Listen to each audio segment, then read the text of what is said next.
We want to return now to the topic of the possible indictment of former President Trump by the Manhattan DA. Yeah, multiple high-profile Republican lawmakers sent a letter to that DA today demanding communications and documents. And over the weekend, Trump claimed that he would be arrested on Tuesday, a.k.a. tomorrow, and he called on his supporters to protest if that should come to pass. Several key figures in the Republican Party, meanwhile, including Florida Governor Ron DeSantis, have weighed in, saying a potential indictment would be politically motivated. If you have a prosecutor who is ignoring crimes happening every single day in his jurisdiction, and he chooses to go back many, many years ago to try to use something about porn star hush money payments, that's an example of pursuing a political agenda. CBS News political correspondent Caitlin Huey-Burns joins us now. Caitlin, tell us more about how lawmakers are responding to a possible indictment of Trump. Well, you can see that this news has already traveled up through the potential 2024 contenders lane, so that's something to behold. The other, item to consider is that in Florida right now, House Republicans are having their retreat. This is usually a retreat aimed at policy initiatives. They just took control of the House, and this was supposed to be a moment for them to kind of put forward their messaging and their agenda. Instead, Trump is once again hovering over all of that, and lawmakers down in Florida on this retreat are having to respond. It's interesting to hear from Kevin McCarthy, who yesterday said that he wants to see investigations potentially into this and whether federal funds have been used to prop up this investigation.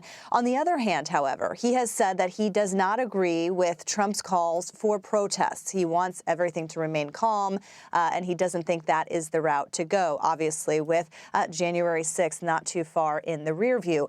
But here you have Republicans pretty much on the same page, echoing the same talking points, saying that this is a George Soros-backed investigation prosecutor.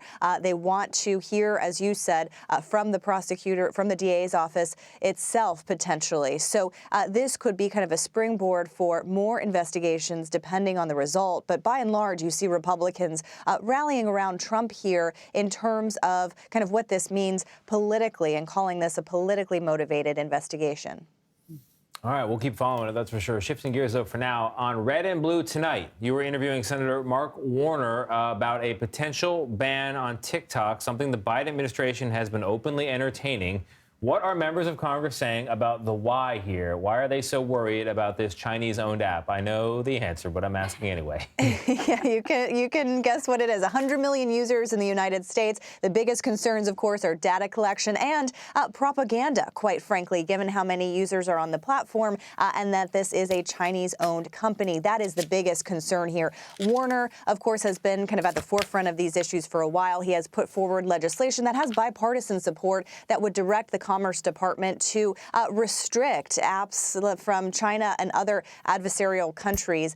We'll see if that gains any steam. But what's significant here, guys, is that later this week, the CEO of TikTok is expected to testify in front of lawmakers. Well, Caitlin Huey-Burns, thank you.